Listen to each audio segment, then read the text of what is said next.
এটা হচ্ছে আমার পার্লার, যেখানে আমি বসে রয়েছি।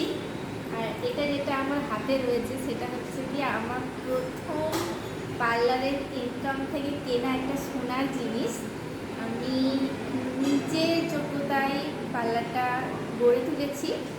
আমার মা এক সময় আমাকে খুব বলেছিল যে দেখবো তুই কী কী করতে পারিস। তো আমাদের বাড়ির সাথে আমার খুব একটা লিঙ্ক নেই, তবুও আশা করি এটা মা দেখবে যে দেখো মা আমি প্রথম মাসেই কী করেছি পার্লার থেকে আনবক্সিং করি। আজকে আমি ভীষণ খুশি। প্রথম তো আমার পার্লারটা করে, দ্বিতীয় হচ্ছে কি ছোট জিনিস দিয়ে শুরু, তবে ছোট থেকে আস্তে আস্তে বড় হবে। এই যে এই পলার আংটিটা আমি কিনলাম। আজকে আমার হচ্ছে কি পার্লারের 31 দিন পূরণ হলো। কালকে 1 তারিখ, 1 মাস হবে। 31 দিনের মাথায় আমি এটা কিনলাম।